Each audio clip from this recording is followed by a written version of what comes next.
1500 उम्मीदवारों का चयन और शॉर्टलिस्टिंग AIMIM द्वारा मुंबई में आयोजित रोजगार मेले में किया गया। मुंबई, 15 अक्टूबर 2024। भारत में बढ़ती बेरोजगारी दर से निपटने के एक महत्वपूर्ण प्रयास के तहत ऑल इंडिया मजलिस-ए-इत्तेहादुल मुस्लिमीन AIMIM के अध्यक्ष श्री रईस लश्करिया ने मुंबई के जोगेश्वरी पश्चिम के किएदार ग्राउंड में सफलतापूर्वक एक रोजगार मेले का आयोजन किया। यह आयोजन बड़ी संख्या में बेरोजगार युवाओं को रोजगार के अवसर प्राप्त करने के उद्देश्य से आकर्षित किया, जिससे क्षेत्र में रोजगार की सख्त आवश्यकता उजागर हुई। इस रोजगार मेले में 6000 से अधिक उम्मीदवारों ने भाग लिया, जिनमें से 1500 उम्मीदवारों को शॉर्टलिस्ट और चयनित किया गया। 70 से अधिक कंपनियों और भर्ती करने वालों ने 10,000 से अधिक रिक्तियों के लिए उम्मीदवारों का साक्षात्कार लिया। मेले के दौरान श्री लश्करिया ने बेरोजगारी और समाज में अस्थिरता के बीच के संबंध पर जोर देते हुए कहा, रोजगार हमारे देश में शांति और स्थिरता बनाए रखने के लिए आवश्यक है। हमारे युवाओं को अवसर प्रदान करके हम एक सुरक्षित और समृद्ध समाज की दिशा में काम कर सकते हैं। इस रोजगार मेले को विभिन्न समुदाय के नेताओं से मान्यता प्राप्त हुई। महाराष्ट्र विधानसभा के पूर्व सदस्य श्री वारिस पठान ने इस कार्यक्रम में भाग लिया और प्रतिभागियों के लिए किए गए उत्कृष्ट इंतजामों की सराहना की। उनकी उपस्थिति से बेरोजगारी से निपटने के लिए राजनीतिक समर्थन का भी संकेत मिला। इस कार्यक्रम को बॉम्बे इंडस्ट्रीज एसोसिएशन BIAC के वर्तमान अध्यक्ष श्री हितेश शेट्टी द्वारा प्रायोजित किया गया, जिससे स्थानीय उद्योगों की रोजगार सृजन के प्रति प्रतिबद्धता दर्शाई गई। इसके अतिरिक्त अलीफ ओवरसीज कंसल्टेंट्स के CEO श्री असलम आई शेख ने इस मेले को समर्थन दिया और उन्होंने श्री रईस लश्करिया की सराहना करते हुए कहा कि वह बेरोजगार युवाओं का समर्थन करके उत्कृष्ट कार्य कर रहे हैं और हम इस प्रयास में उनका पूरा समर्थन करते हैं। लायंस क्लब ऑफ ओशिवारा ने भी इस कार्यक्रम में महत्वपूर्ण योगदान दिया। क्लब के अध्यक्ष श्री महेंद्र शाह और सचिव श्रीमती रेखा शाह ने अपनी उपस्थिति दर्ज कराई। अन्य प्रमुख सदस्य जैसे लान मीरा रामास्वामी, लान राजेंद्र गोयनका और लान डॉक्टर ZN कुरैशी ने भी भाग लिया, जिससे विभिन्न सामुदायिक संगठनों का एकजुट प्रयास दिखाई दिया। AIMIM टीम के समर्पित सदस्य जैसे यतिश राजू धूंत्रे और समीर बैग ने रोजगार मेले की सफलता सुनिश्चित करने के लिए कड़ी मेहनत की। उनके प्रयासों ने एक सफल आयोजन में योगदान दिया, जिसने कई लोगों को उम्मीद और अवसर प्रदान किए। रोजगार मेले ने न केवल रोजगार के अवसर प्रदान किए बल्कि सामुदायिक भागीदारी की भावना को भी प्रोत्साहित किया, जो बढ़ती बेरोजगारी के सामने त्वरित कार्रवाई की आवश्यकता को संबोधित करता है।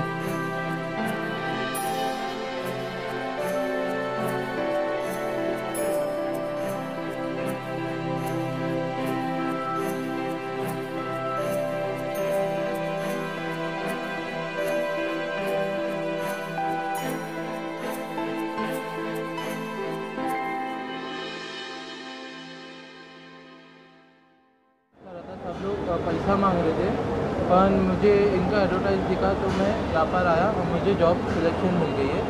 Thank you sir. मुझे जॉब मिला और थैंक यू सो मच। मैं बहुत टाइम से घूम रही थी और पैसा वगैरह जॉब के लिए मांग रहे थे, इसलिए यहाँ पे आई, मुझे जॉब मिला और मैं इंटरव्यू के लिए जाऊँगी। इनका बहुत थैंक यू और गॉड ब्लेस यू रईस भाई, एंड आपको अल्लाह अच्छी तरक्की दे और अच्छी कामयाबी दे। Thank you.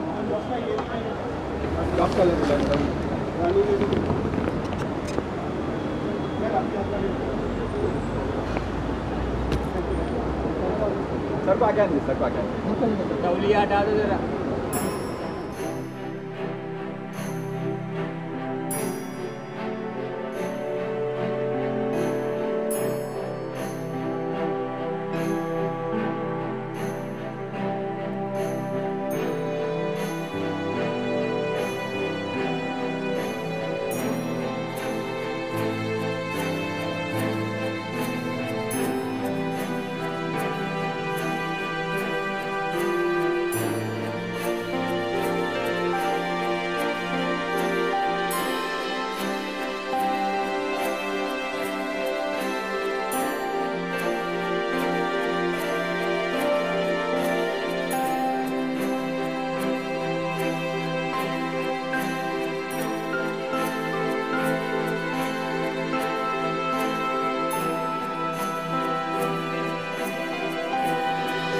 मजलिस-ए-इत्तेहादुल मुस्लिमीन की जानिब से आज यहाँ पे हम लोगों ने जॉब मेला का आयोजन किया हुआ है।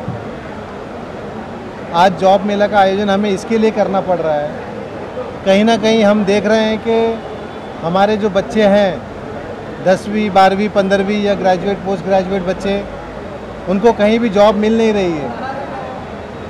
सभी में मायूसी है, किसी को भी आज सरकार के ऊपर भरोसा नहीं है। अगर आप सरकार का पोर्टल देखोगे तो पोर्टल के ऊपर लगभग 40 से 42 लाख जॉब इंक्वायरीज वहाँ पे पोर्टल पे आई हुई है।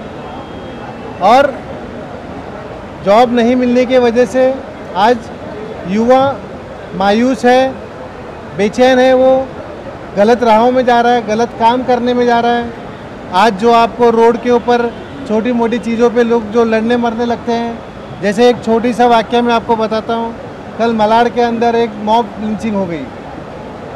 वो बच्चा आकाश अपनी पेरेंट्स से मिलने के लिए आया था बाहर से, एक छोटी से बाइक पे जा रहा था अपनी बीवी के साथ में, पीछे उसके माँ बाप उसके रिक्शे में साथ में थे। लेकिन एक रिक्शे वाले ने उसको ओवरटेक के चक्कर के अंदर और छोटी मोटी बोलाबाली के अंदर इतना बड़ा झगड़ा हो गया कि मॉब आके उसको मार के वहाँ पे ख़त्म कर दी। उसकी माँ वहाँ बचाने के लिए आई, उसकी माँ को भी मारा गया। तो ये सब आक्रोश लोगों में क्यों है? आज युवाओं में इतना आक्रोश क्यों है? आपने देखा होगा कि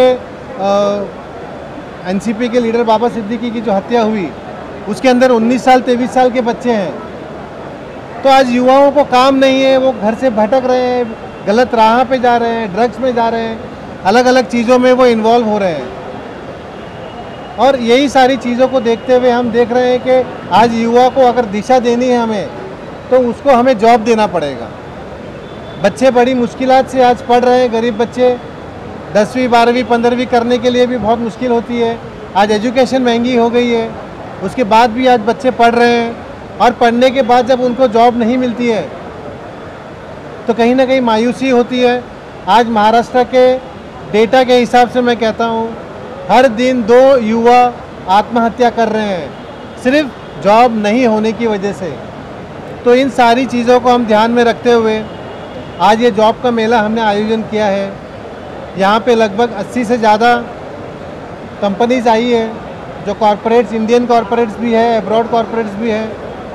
और ये कॉरपोरेट्स यहाँ पे सारे बच्चों को जॉब देने का काम कर रही है। आज लगभग हमारे पास यहाँ पे जो कॉरपोरेट्स आई है, 8 से 10 हज़ार जॉब्स वैकेंसीज हमारे पास अवेलेबल है। और जो हमने पोर्टल के ऊपर ऑनलाइन रजिस्ट्रेशन की है, वो लगभग 3000 से ज़्यादा रजिस्ट्रेशन हुई है। और ये महज हमने 9 दिन के अंदर पूरा किया है। आज ऑफलाइन भी बहुत सारे बच्चे आ रहे हैं।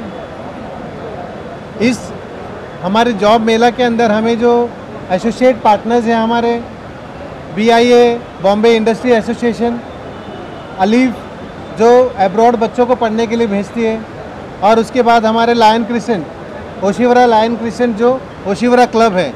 तो ऐसे सारे लोगों ने हमको सहयोग दिया है इस आज के कार्यक्रम को कामयाब करने के लिए। और मैं सारी कंपनियों का तहे दिल से शुक्रिया अदा करता हूँ जो आज वो यहाँ पे आए और इस जॉब मेला को कामयाब बनाए। आज जिस तरीके से सरकार फ्रीबीज बांट रही है, आज सरकार फ्रीबीज बांट रही है, लाड़की बहना है, लाड़का भाव है। लाड़का भाव क्या है? ये जॉब तो दे नहीं पा रहे उनको, लेकिन 12वीं को 6000 रुपये दे रहे हैं, 15वीं को 10,000 रुपये दे रहे हैं, लोगों को घर बिठा रहे हैं, उनको नाकारा और निकम्मा बना रहे हैं। सरकार का काम था जॉब क्रिएट करना, वो उसमें एकदम से नाकाम रही है और जॉब नहीं क्रिएट कर पाई है। इसके लिए लाड़की बहन है, लाड़का भाव जैसी स्कीमें लेके आ रही है। तो कहीं ना कहीं महाराष्ट्र के अंदर जॉब का सरकार का बहुत बड़ा फेलियर है। Maharashtra needs job. महाराष्ट्र लोगों को काम देना चाहती है, लेकिन यहाँ पे काम नहीं है। महाराष्ट्र नीड्स इन्वेस्टमेंट, लेकिन एक भी इन्वेस्टमेंट महाराष्ट्र में नहीं आ रहा है, सब गुजरात डाइवर्ट हो रहा है। Maharashtra needs law and order, लेकिन लॉ एंड ऑर्डर मुंबई में नहीं है, पूरे महाराष्ट्र में लॉ एंड ऑर्डर फेलियर है।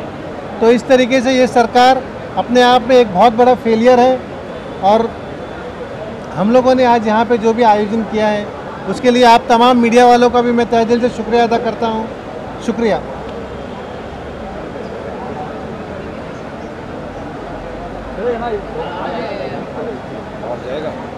आवाज़ आ रहा था ना?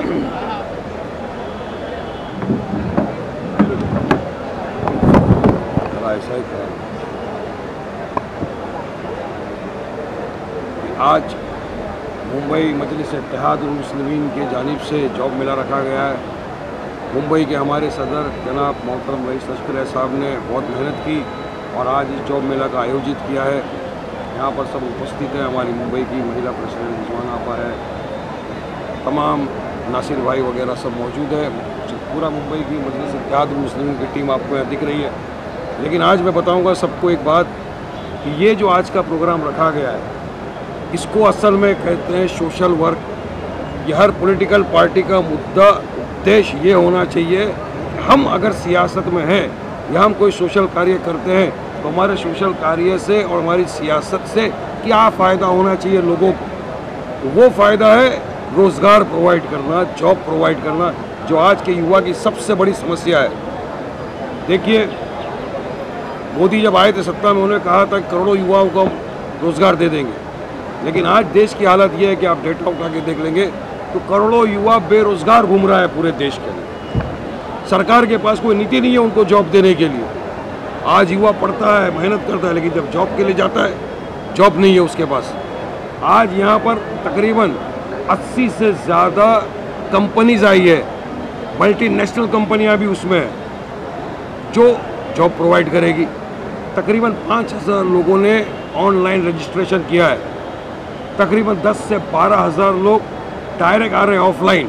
तो समझिए, अगर हमारी एक मुहिम से अगर 10,000 लोगों को भी रोज़गार मिलता है तो 10,000 लोगों के साथ सोचिए, एक परिवार का अगर आप 5 आदमी भी गिनिए, एक आदमी को जिसको जॉब मिलता है उसके साथ 5 पेट लगे हुए हैं। अगर आप 5 आदमी गिनिए तो 50,000 लोगों का पेट भरेगा जॉब मिलने से। यह कार्य हम लोगों की सेवा करने में मानते हैं। इसीलिए मजलिस का है our work is our identity.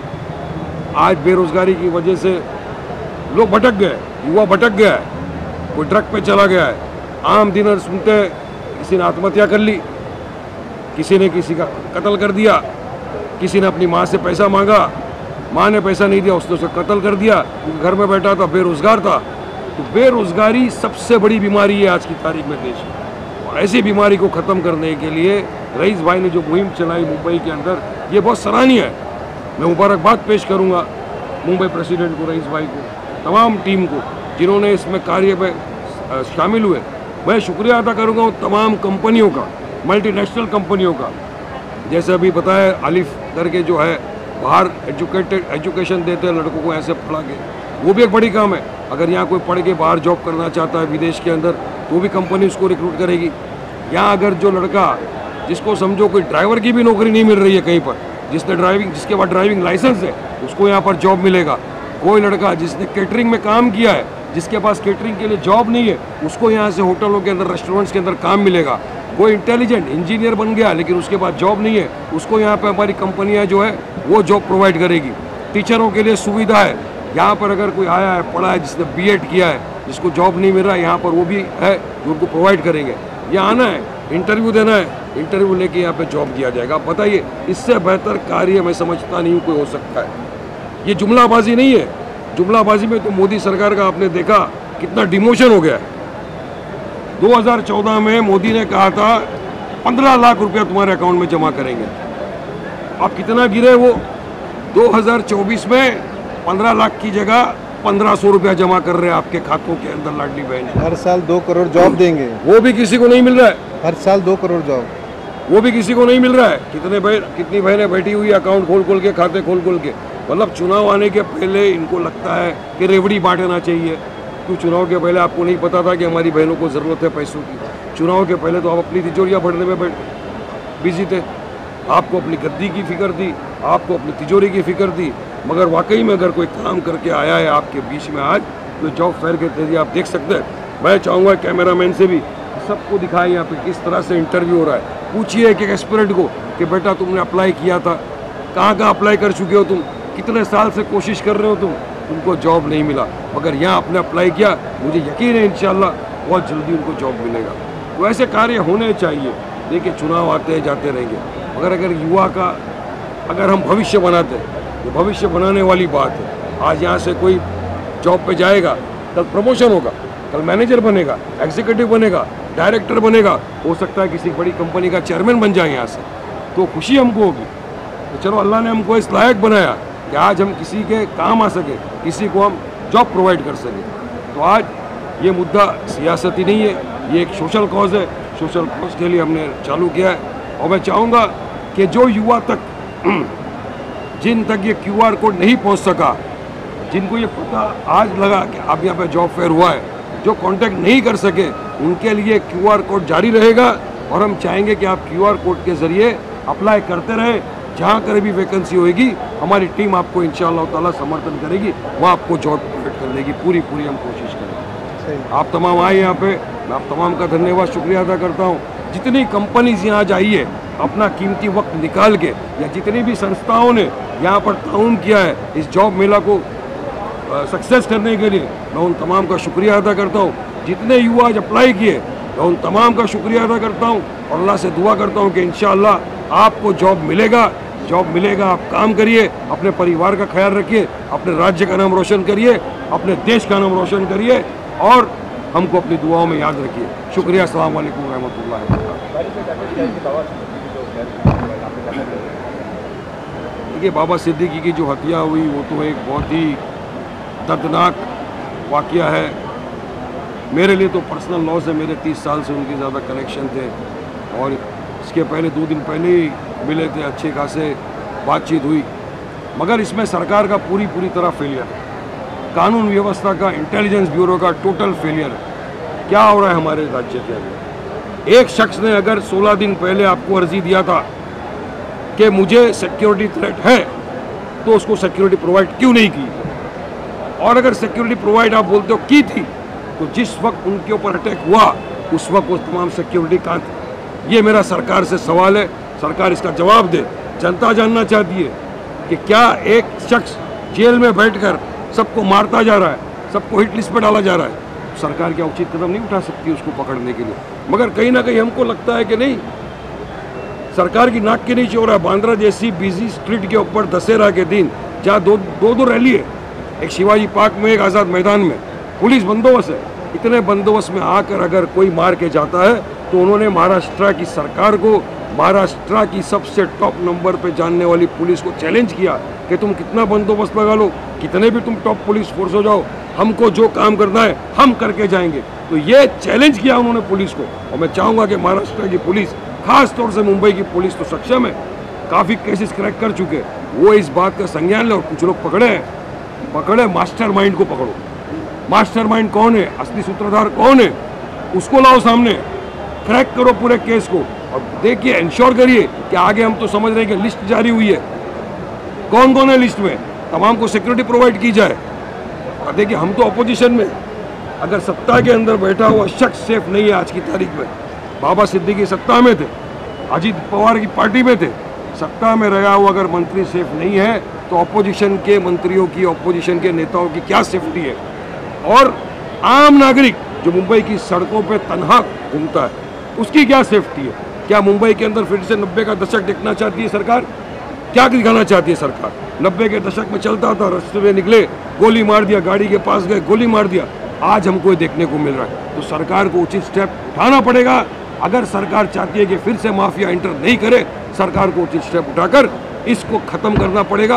और जो भी पकड़ाया है, देखिए, महाराष्ट्र के मुख्यमंत्री ने कहा है कि हम कानूनन सज़ा देंगे, उनको फांसी की सज़ा देंगे। हमारी भी ये मांग है कि जो भी पकड़ा है, जो आगे पकड़ाने वाले हैं, उनका केस फास्ट ट्रैक कोर्ट में चलाया जाए, स्पेशल पब्लिक प्रोसिक्यूटर को अपॉइंट करके जल्दी से जल्दी उनको फांसी की सज़ा से कम सज़ा होना ही नहीं चाहिए। तब एक मैसेज जाएगा सबको कि अगर मुंबई, जो देश की आर्थिक राजनीति है, फाइनेंशियल कैपिटल हब है देश का, वहाँ पर इस तरह की अगर घटना हुई तो किसी कीमत पे बर्दाश्त नहीं किया जाएगा और जो भी करेगा उसको कड़क सज़ा मिलेगी। यही हमारी कानून से मांग है और हम कानून चाहते हैं कि कानून इसके ऊपर अमल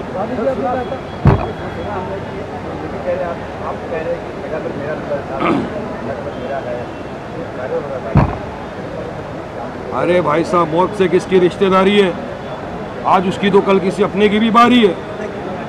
सही बात है, कोई भी हो सकता है। हम भी तन्हा घूमते हैं, हम भी रोज बात रखते हैं, हम माइनॉरिटी की तरफ से लड़ते झगड़ते हैं, टीवी पे, स्टेजों पे, हर माध्यम पे। और हमारे साथ तो हो चुका है ना हमारे पार्टी के सदर बैरिस्टर असदुद्दीन ओवैसी साहब के ऊपर यूपी के चुनाव के बाद फायरिंग की गई थी, उसके बाद उनको सिक्योरिटी प्रोवाइड किया गया। तो हम लोग भी तनहा घूमते हैं। अगर सरकार इंटेलिजेंस क्या कर रही है, इंटेलिजेंस ब्यूरो को पता होना चाहिए क्या चल रहा है राज्य के अंदर, देश के अंदर। तो सरकार का फेलियर है तो कुछ भी हो सकता है, मैंने क्या गलत बोला? तो सरकार की जवाबदारी बनती है हर इंसान को प्रोटेक्शन प्रोवाइड करना, और अगर आप नहीं कर सकते छोड़ दीजिए, रिजाइन करके घर चले जाइए। किसने रोका है आपको? संभालना, कानून व्यवस्था मेंटेन करना राज्य सरकार की जवाबदारी है, दायित्व बनता है सरकार।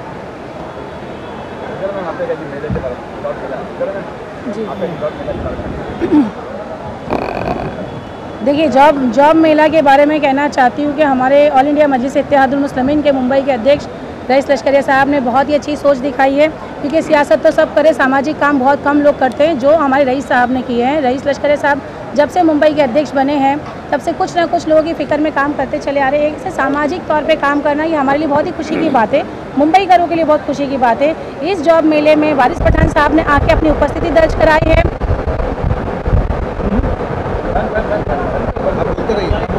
इस जॉब मेले में आके हमारे वारिस भाई ने अपना वक्त दिए और लोगों को एक संदेश दिए, तो हमें बहुत ही खुशी है कि हमारे नेता भी हमारे साथ है। तो हम रईस साहब के साथ आगे बढ़ते रहेंगे और आज युवाओं को एक संदेश दे दूं, जो युवा बेरोजगार है। सरकार तो बड़े बड़े वादे करती है कि रोजगार देंगे, लोगों को नौकरियां देंगे, लेकिन आज बच्चे पढ़ लिख कर भी भजिए तलने पे नौबत पे आ गए हैं। आज परिवार संभालना भारी पड़ गया, लोगों की घर गृहस्थी परेशान है। आज ये परेशानी में लोगों को तकलीफ इतनी हो रही है कि युवा अगर टेंशन में आता है तो कोई ना कोई क्राइम होता चला जा रहा है। जब घर में जब पैसा मांगता है, पैसे की तंगी होने के कारण वो फिर चोरी करता है, क्राइम करता है, फिर नशे की में लत लग जाती है। तो आज रईस साहब ने जो ये काम किया है जॉब मेला लगा के, तो युवाओं को अपने पैरों पे खड़ा करने का काम किया है। ये वर्सोवा विधानसभा में ये काम हो रहा है, ये हमें बहुत ही खुशी है कि कई युवाओं ने यहाँ पर आके इंटरव्यू दिया है, उन लोगों को नौकरी लगी है, कई कंपनीज यहाँ पर आई है। तो इसी तरीके से मजलिस इत्तेहादुल मुस्लिमीन का कारवा बढ़ता रहेगा। मजलिस इत्तेहादुल मुस्लिमीन अपने काम से पहचानी जाती है। मुंबई में जब से रईस भाई आए हैं तो ऐसे ही सामाजिक तौर पर काम कर रहे हैं, कई संस्थाएं आई हैं उनके साथ, तो हम आगे ऐसे ही बढ़ते रहेंगे। और जितने भी युवा अगर मेरी आवाज़ सुन रहे हैं तो वो आए, ऑफलाइन फॉर्म भर के भी यहाँ पर नौकरी लेने का काम करें। जाना चाहेंगे, बहुत अच्छा कार्य हो रहा है, लोगों को रोजगार मिल रहा है, लेकिन वहीं पर इस पर राजनीति भी हो रही है। ये कहा जा रहा है कि इलेक्शन चुनाव नजदीक है, इसलिए एमआईएम इस तरह के कार्य कर रही है, उनको क्या जवाब दें? देखिए, महाराष्ट्र में जिस तरीके से फ्री बीज बढ़ रही है, एमआईएम तो कोई फ्री बीज बांट नहीं रही है, एमआईएम तो सोशल वर्क कर रही है। आपने कल देखा होगा मुख्यमंत्री जी ने मुंबई के आने और जाने के जितने भी ऑक्ट्राइन नाके थे, उन सारे ऑक्ट्राइन नाकों को लाइट मोटर व्हीकल के लिए फ्री कर दिया गया है। तो ये जो फ्री बीज बढ़ रही है आज महाराष्ट्र के अंदर, मुंबई के अंदर, लेकिन मजलिस इत्तेहादुल मुस्लिमीन आज मुंबई के अंदर लोगों को जोड़ने का काम कर रही है, लोगों का पेट भरने का काम कर रही है। तो इस तरीके से हम कोई फ्री बीज नहीं बांट रहे हैं, हम लोगों की दुख तकलीफ को दूर करने का काम कर रहे हैं। हाँ बोलिए। आज आपको पता होगा ना, 3:30 बजे इलेक्शन कमिश्नर की मीटिंग है, महाराष्ट्र और झारखंड के चुनाव घोषित करने वाले हैं।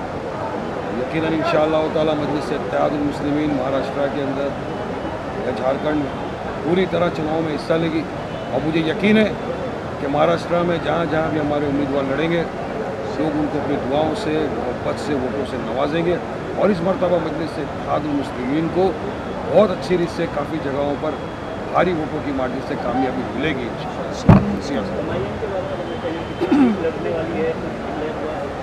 देखिए, कितनी सीट लड़ेंगे, कहाँ से लड़ेंगे, कौन कौन लड़ेगा, ये तमाम सीटों की बात हमारे पार्टी के सदर बैरिस्टर असदुद्दीन ओवैसी साहब डिसाइड करेंगे। महाराष्ट्र के हमारे जो प्रेसिडेंट इम्तियाज़ भाई वो डिसाइड करेंगे, और जब जब होगा आपको पता चल जाएगा। वैसे हमारे पार्टी के सदर बैरिस्टर असदुद्दीन ओवैसी साहब ने पहले 5 सीटों को डिक्लेयर कर दिया है, जिसमें मुंबई से वर्सोवा से रईस लश्करिया साहब है, मालेगांव से हमारे सिटिंग एमएलए मुफ्ती इस्माइल साहब है, दुलिया से हमारे सिटिंग एमएलए फारूक शाह साहब है, औरंगाबाद से इम्तियाज़ साहब है, और शोलापुर से फारूक शाब्दी साहब है। बाकी की जितनी भी सीटें उसका ऐलान बहुत जल्दी होगा और आपको बताएंगे। आप सुनने में आ रहा है कि 6 सीटों पर यहाँ पर चुनाव होने वाले हैं, 6 सीटों पर एमआईएम लड़ने वाली है, उसके बारे में? नहीं, ऐसा अभी कोई तय नहीं है। मैं आप लोगों को थोड़ा सा प्रोसीजर बता दूं। मेरे आने के बाद से मुंबई के अंदर हम लोगों ने ऑब्जर्वर्स को अपॉइंट किया है। ऑब्जर्वर्स ने अपनी अपनी रिपोर्टें दी है। हमने 1 अक्टूबर से लेकर 7 अक्टूबर तक जो भी एस्पिरेंट कैंडिडेट जो इलेक्शन लड़ना चाहते हैं उनके लिए हमने फॉर्म ओपन किया था। लगभग 30 से 35 लोगों ने फॉर्म भरा है इस मुंबई के अंदर अलग अलग असेंबली से। तो आने वाले दिनों में हम देखते हैं कि जैसे चुनाव डिक्लेयर हो जाता है उसके बाद हम देखेंगे कि कौन सी सीटों पे हमें लड़ना है, कहाँ पे हमारी ताकत ज़्यादा है। ऐसा ना हो कि हमारी वजह से कोई और दूसरा सेक्युलर नेता गिर जाए, हमें उसका भी ध्यान रखते हुए काम करना है।